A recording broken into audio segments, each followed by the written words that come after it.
The world of crypto is changing rapidly.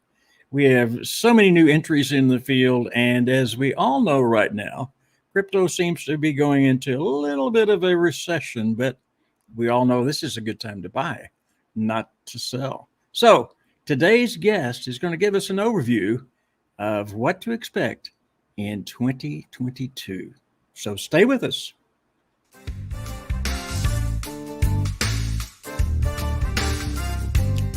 This is the Swarm Unplugged podcast, where we introduce you to the best and the brightest in the crypto universe.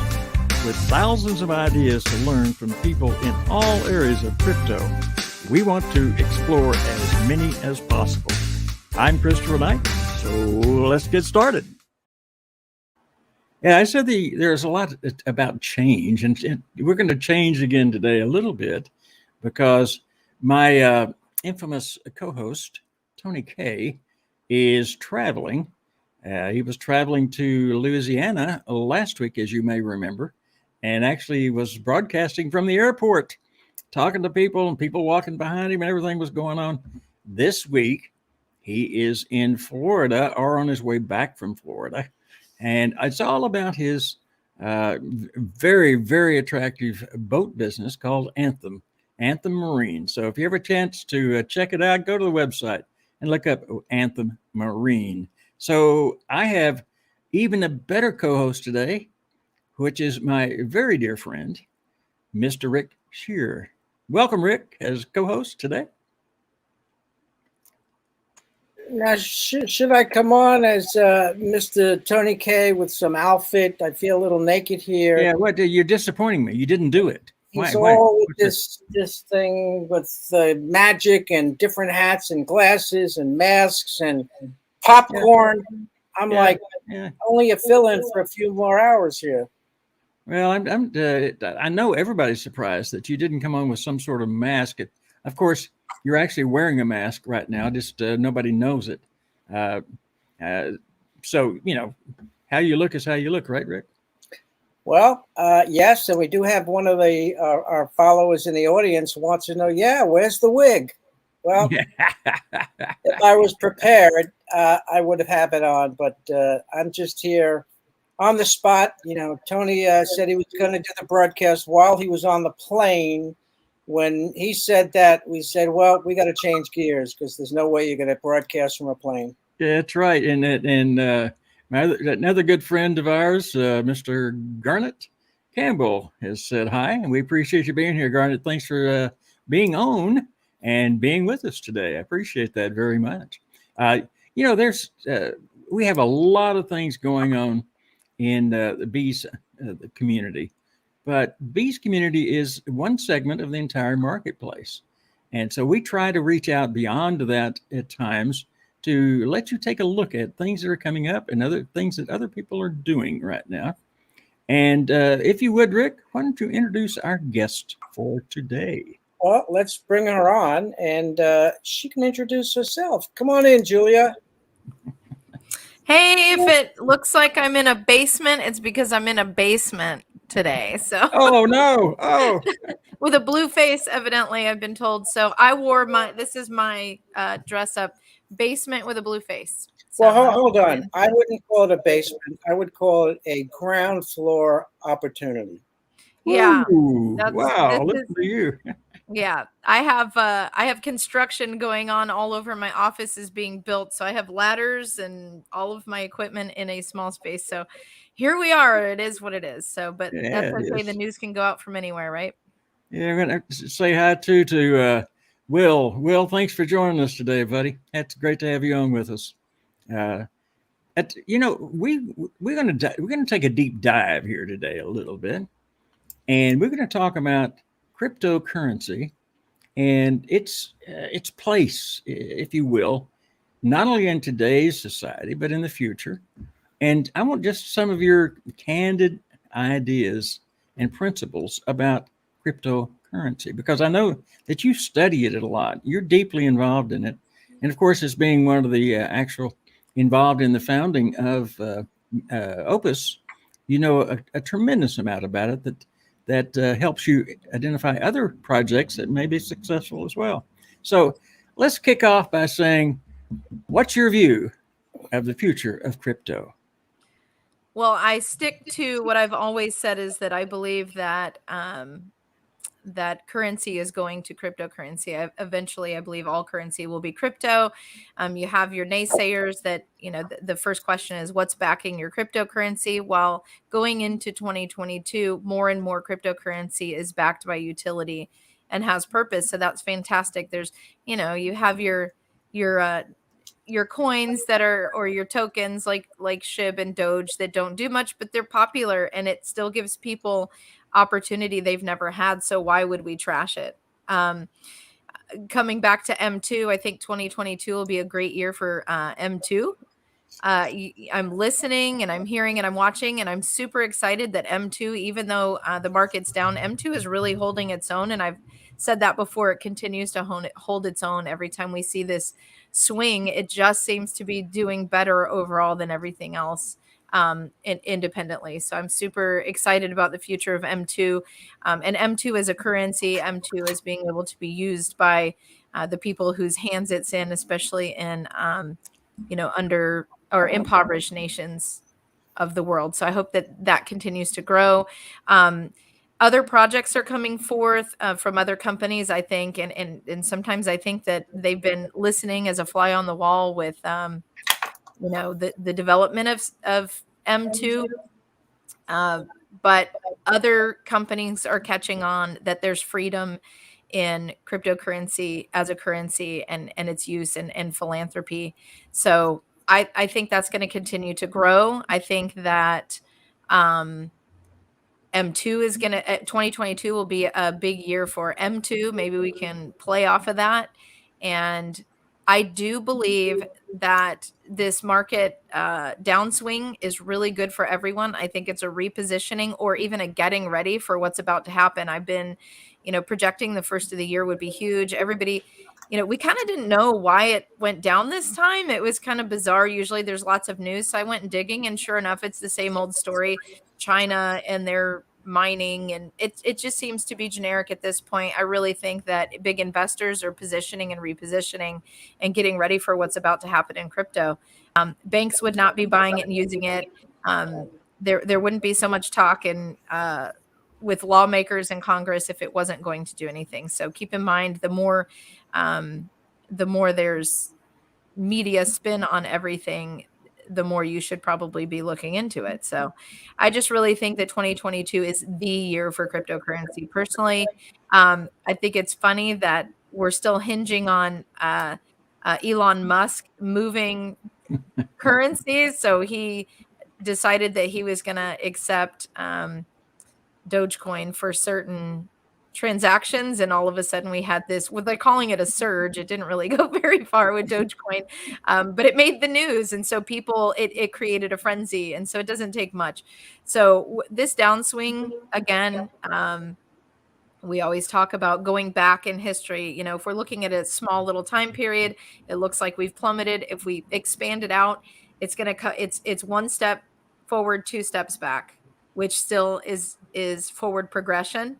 And again, with really, really low adoption still at this point, when it blows, it's going to blow. So I think we're still positioned right. I think that 2022 is the year. I think it's the year for cryptocurrency. I think you could maybe, I don't know. I don't think I'll eat my words. I think I'm correct that 2022 is going to be breakthrough for cryptocurrency, which means Be Social and platforms like that, M2, that's going to be their year also, because it was early and it was done right. I could not agree with you more, Julia. I see just the excitement level within the community that we're all very close and familiar with is the Be Social, Social Be University, and there are some amazing things that are going to be happening in 2022 that I truly believe will accelerate the movement and growth of the M2 token. So I think 2022 is going to be an excellent year for all of us involved. Yeah. What do you think, Julie? What do you think about CBDCs, though, the central bank digital currencies? What do you think is going to happen there worldwide? I personally think they'll consolidate more. I think they'll start consolidating, because that's what centralized institutions do, is they consolidate. And they become monsters. So I really don't know. I honestly try to stay out of that. I try to stay out of that because I don't believe there's a positive focus in there. That's make money fast, and that doesn't seem to be. Oh, maybe it is. I'm not going to speak to people who, or for people that get into centralized currencies, but I think they'll consolidate, because that's what large corporations and investment companies do, is they merge and consolidate, and they become monsters. So what does that mean for cryptocurrency? I don't know. I don't know that it means anything at all, because it doesn't, I don't know that it affects the decentralized space. So, well, there are a number of coins that do position themselves as philanthropy type coins. And I know of at least 3 myself, and I know that you know of others as well. What do you think the future of that is? well, number one, all of these philanthropy tokens really believe that they're the first ones and they're the only ones, and we know that that's not true. I still think that M2 was the first model to come out and do what it's doing, and still the new ones. So the one that I'm familiar with, and I will put this out here on behalf of the community that they're involved with. I won't say the name of what they're putting out, of what token they're working on. But I am working with the First Nations people and community to educate them in cryptocurrency. And they have met with the First Nations leaders in DC, all of the major First Nations leaders. And they're talking about cryptocurrencies, and they're talking about, because, they're under some different laws, and they can do things a little differently. So there's a philanthropy coin that's kind of originally geared toward the indigenous or native people, First Nations people of America. And I think South America could be considered in that. It's a fantastic, fantastic opportunity. It is more of a traditional ICO model versus our equal distribution of M2. But the project itself is beautiful, and they are wanting this to be a community, a currency for their people. It just kind of reminds me of, back in the day when people would trade something. Who knows? Maybe we'll be trading our one philanthropy currency will trade with another one, and they'll make use of it, make their own communities. But it's huge, and the people that are behind this philanthropy project come with their own already adopted crypto community, like massive crypto adopted community, because of their reputation. And I'm really excited for them. I'm excited for what they're doing for the First Nations people, and I'm excited to have an opportunity. And some of our bees people have agreed to help educate the First Nations community with me on how to use cryptocurrency, because this, the oppression that's been there for many, many years in that community should affect all of us, through Canada into South America. That's a big deal. And the opportunity to do what we've done for our people in Ecuador, and the opportunities there with M2 are now, coming through a different project and someone else through the First Nations people. My goal is not necessarily the token or the coin as much as the education for them. And that's what Bees has taught me to do. So, I want to educate, I want to help people. And that's been the foundation of who we are as a group of people. And that's growing. That's what I'm seeing. Like you said, you've heard of many other ones. I'm at the ground floor involved in this this one with the First Nations group, and I came in as a mentor. They asked me to, because they knew that I knew about this, and so I was willing to do so. And it's a huge blessing to be a part of a community that can educate and not be territorial about, we can only do this one. We're helping people, and that's the bottom line. And I think that's going to grow. Needs are increasing across the world. Post-COVID with post-COVID world, needs are increasing. Food is scarce, supply chain interruption. People need a way to take care of themselves, and I think crypto is going to offer that. Should it stay in the right hands? Let's put it that way. And so in your mentoring of them or consulting with them, are you? Do you see some things that they needed to change as they were getting and moving along in their process? And by the way, last of that question is, when is this particular token going to be released? As as we know from our community, soon. They'll launch soon. Um, as far as what they need to change, I definitely prefer the equal distribution of wallets model where everybody launches at the same time, whereas this is a multi-stage launch, very traditional. It's a traditional, it's not bad. It's just traditional where, you have the highest people coming in, but it's an IDO versus an ICO, which is a little more protection in the decentralized space because they do have to stake. They have to have some lock liquidity. I think there's freeze up a little earlier in stages, but it helps protect. They have built-in safety measures as well to prevent dump from one large person, but it's just not as beautiful as the equal distribution, the equal launch, and all of that. So there's some stuff there. Your investors still get the most, like an initial but their crowdfunding is what that is. They're trying to build their community. Like I said, the difference with this particular token is regardless of what model they use, they come with a massive built-in crypto adopted community. So, but it'll be sometime first of the year, I guess. Rick, what say you, my friend? Well, I think this is quite commendable that the bees in the community is engaging and helping, learn or teach rather about, the various aspects of, how do you obtain crypto? What kind of wallet might you need? Right. How to be safe and what to look for in environments that may not be as safe as you would believe. So I think that's great that you're engaging not only your efforts, but the efforts of the community. Yeah. Thank you.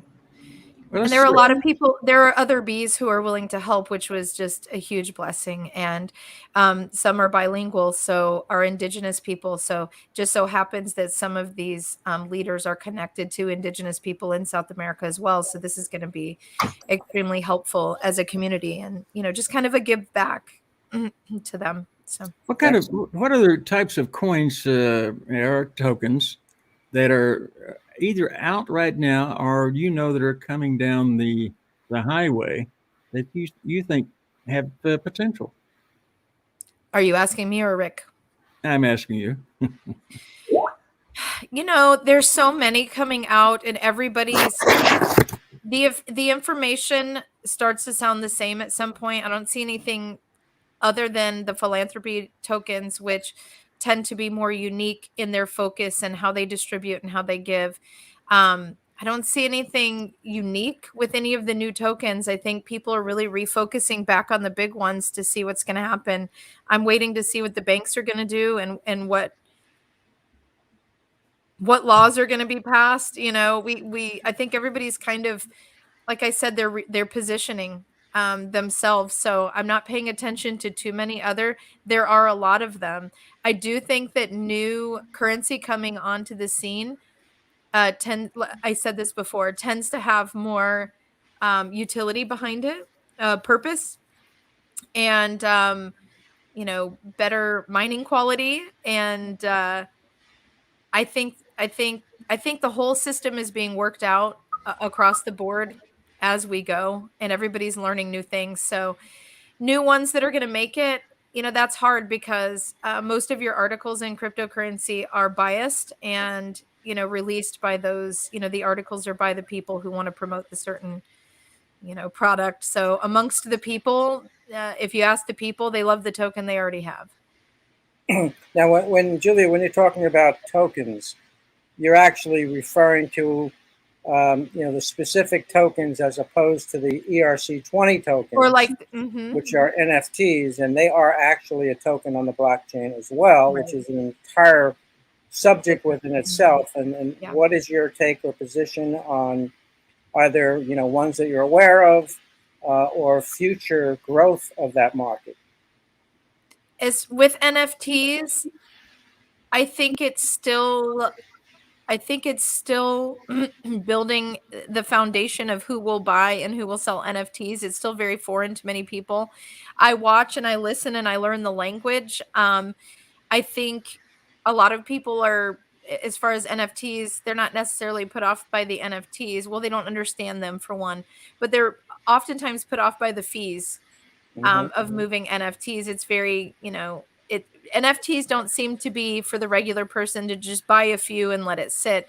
NFTs seem to be for the more advanced buyer, somebody looking to invest a little bit more money, and get into the process of NFTs. So I don't think your regular crypto market is ready. I think more education needs to be done on NFTs specifically. I know that Ray and Tim do a lot on NFTs and they talk about it a lot, but some of the language, I think, even, you and I have talked before, I think for the average person, it can be above their head, or they could feel like they're coming in late to something and trying to figure it out. So NFTs, I don't think they don't have a future. I think that they're going to change and what their purpose and use is. Right now, they're a lot of fun. I think they're going to move into more of a streamlined utility at some point and what they're used for. I think I could not agree with you more in that statement. And, just within our community, the bees are launching the NFT, the bees, and the utility factor of that is absolutely unheard of in the crypto world. I mean, we were talking about a mint of, roughly 10,000 NFT bees, and without staking that bee, every bee holder will be yielding WPE tokens. And WPE token is not a new token. It's been around for a couple of years. And each one of those has a value of almost $15,000. And it's just amazing to hear that you can buy an NFT and receive a portion of that. And it's actually an NFT bees game. And it's not a game that you're playing with, with joysticks. It's a strategy game, and every 100% of that mint is going back to the community, which is again unheard of. And in addition to that, there's going to be $22 million of WPE that's going to be put into this game for distribution to the bees, the people that own the NFTs. Now that's got to be earth-shattering in utility. Well, Rick, I've got to say on the other side, that's not what I consider a use case. Well, it has just getting WPE is not really a use case. Well, if the use case is technically speaking, let's bring Julie in and let her. WPE has a use case though.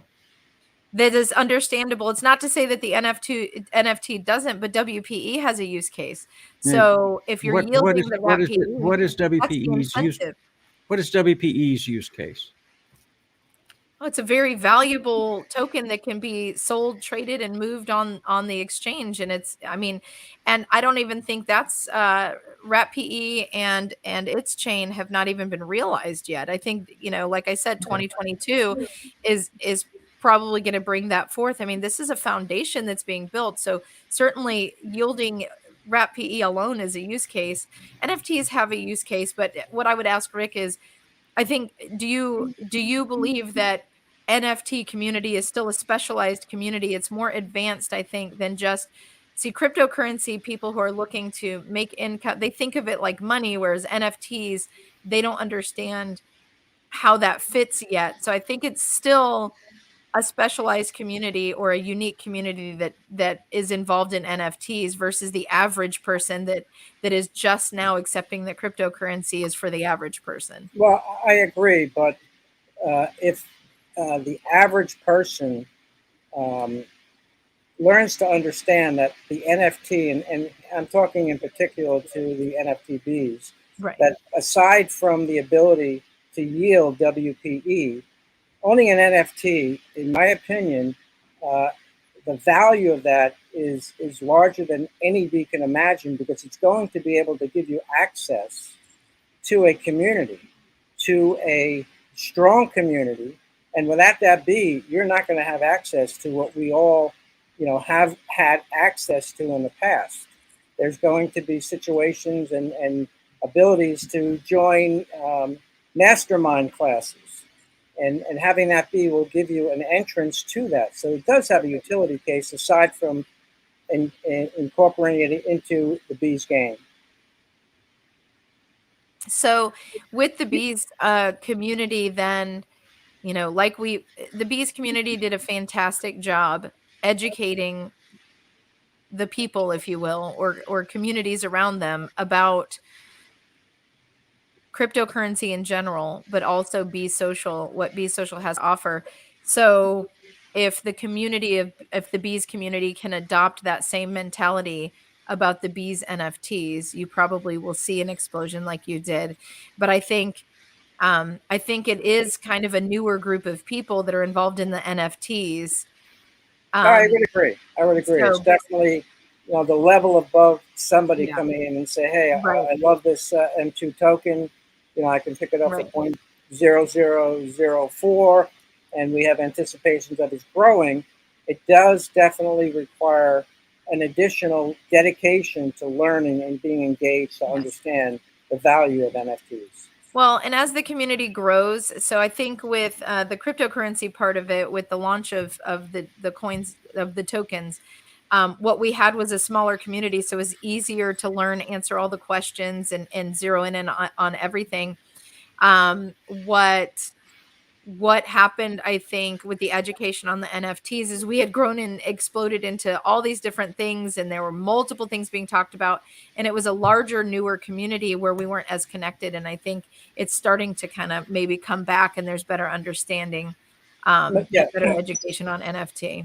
and if I can just interject, the reason that a group of people went out to the NFT world and really, exploded within that to experience what it is like and what should I buy and how do I buy this and how do I snipe this.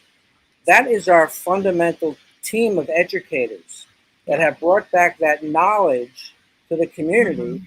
And Right. now they are sharing that in an understandable way of what they've learned. And, Right. and that I think is phenomenal. Well, like with anything in cryptocurrency, I think people get this strange sense that they've missed it or they're too late, and I think it's important to remind everybody it's so early. Like with the NFTs, let's say you don't understand the NFTs and you finally get it a month from now and decide to get in. It's everything in cryptocurrency or digital currency is early. So, it's got to be viewed from that perspective. But again, I think the explosion's coming 2022, and I think it could be make it or break it for people who are in early. So if you're interested in NFTs, now's your time to learn everything you need to learn and get set up, especially while everything's low. Everything's, if you ever wanted to get involved in any of them, M2, if you wanted to get involved in any of our opportunities, probably now's the time to get in, because it never stays low. That's it. It might be low now. It never ever stays this way. It's going to come back, and it's going to come back with a vengeance. So I see it skyrocketing into the next year. So definitely, if there's NFT education out there to be had, have it now and get it. If I could, let's refocus a moment here on the big boys with Bitcoin, Ethereum. We see Bitcoin, of course, and Ethereum both have taken hits recently, like everybody else.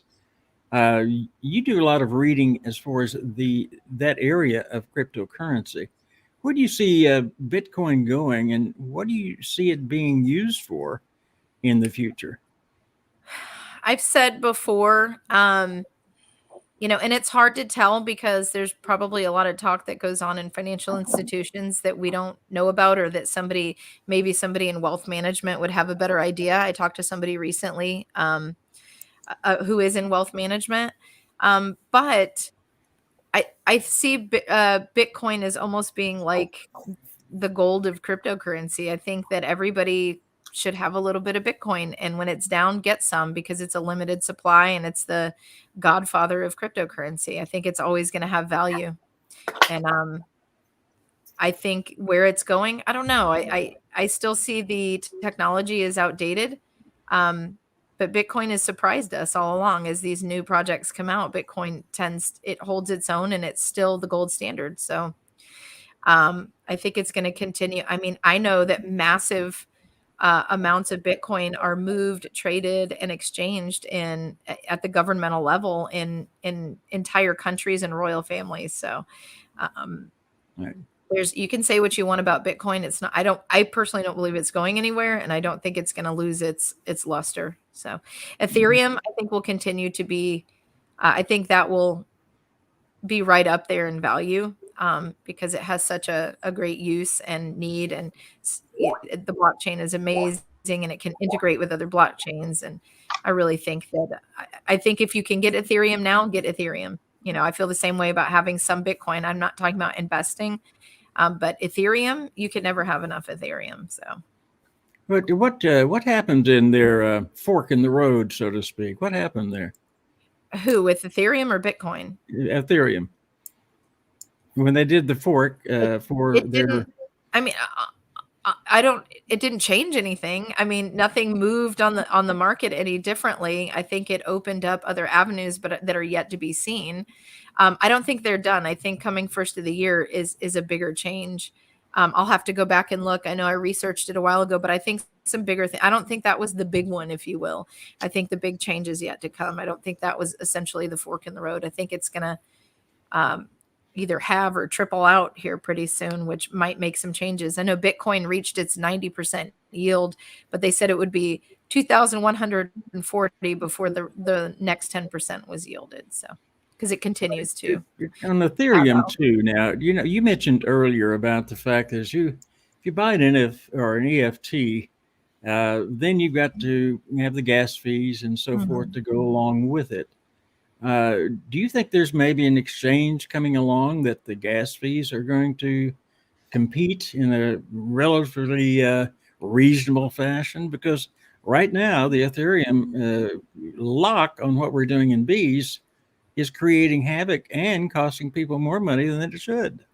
Well, I don't know that it's, and yes, I do believe something will come along to help alleviate that. Even if it's through Ethereum, it's going to happen. However, it's not just Ethereum. It's not necessarily just Ethereum. It's the process that it takes to exchange. Maybe it goes through more than one process.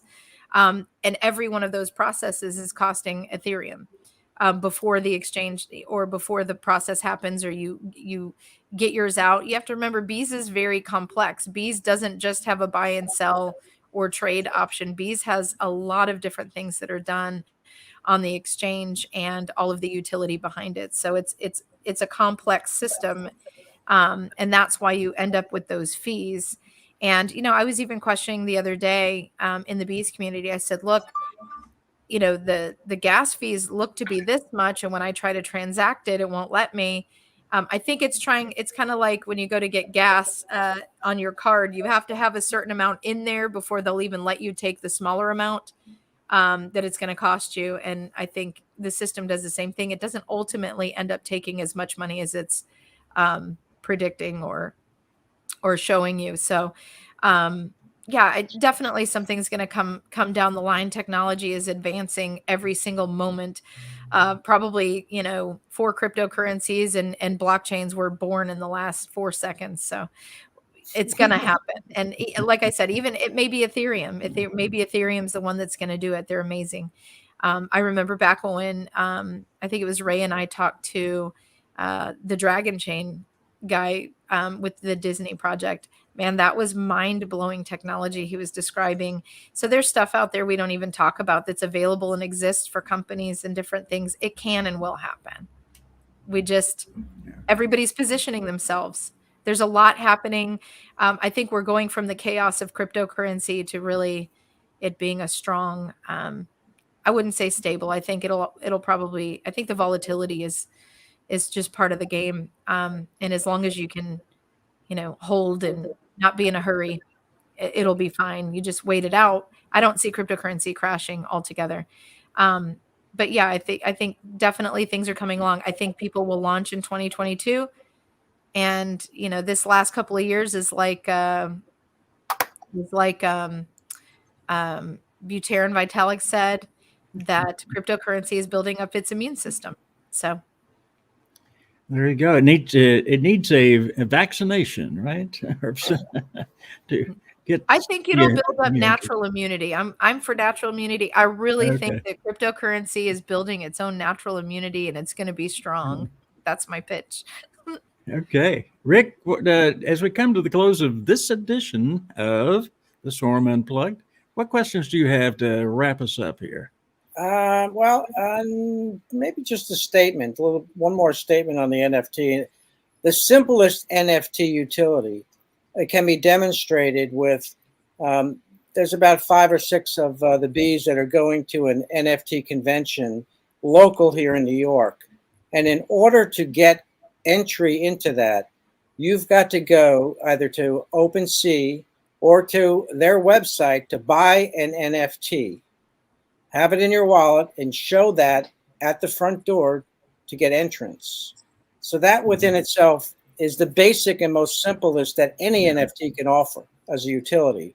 And it's so much more beyond and above that. But Julie, I think you got a lot of things going on with this new project that you're training and helping. And I think it's extremely commendable of you, because we all know, or maybe not, that there's no financial rewards in what you're doing right now. It's the goodness out of your heart to bring people up to speed closer to adoption. Well, and I have not personally invested in this financially. I've invested with my my giving with this group of people, and that's my goal. Is, I feel like they deserve this. I think that this is going to be freeing for them, and I hope that it's seen that way. I know people believe that there's no such thing as giving something for nothing, but there's always a reward in giving. So I'm giving of my time, and it's actually, they're really easy. I'm not, I've got other people helping me. I'm not doing it alone. I'm not claiming this project. I'm bringing other people in that want to help, and spread the love. So that's what this project is about. So any final words, Julia, to tell the folks who are listening? And we have a nice audience today. So what would you like to say to the folks who are listening right now? Well, I want to encourage people to, look at this kind of lull in the prices of cryptocurrency, and get stabilized where you want to be now. If there's anything you thought of purchasing, get it now and get ready, because I believe 2022 is the year for cryptocurrency. 100%. Very good. Julia, thank you so much for taking the time to be with us. I know this wasn't necessarily convenient because you had meetings just before, and I know you got meetings after. So thanks for taking the time to join this episode of the Swarm Unplugged. So I hope to chat with you again soon. Rick, I tell you what, fantastic, wonderful. You're better than Tony K. I just can't tell him that. Thank you. Let's hope he doesn't play this one back. Yeah, if he doesn't play this one back, I won't get hammered or something, but it's true. You did a great job today. Thank you for not only filling in, but for the tech director that you are for the program and all the things you do to make it look special. Thank you, Rick. Appreciate it, my friend. And to all of our audience today, it's been a pleasure having you enjoy this particular style of information coming from a person who really does study and really digs deep down into the crypto world. I want to thank you all for being here, and always remember to listen, learn, and give. Thanks for joining us for this episode of the Swarm Unplugged podcast. Be sure to hit the follow button and leave us a glowing comment. Gravitate yourself to be on the podcast so you are the next one to introduce themselves to the Bee social community. See you on the next episode.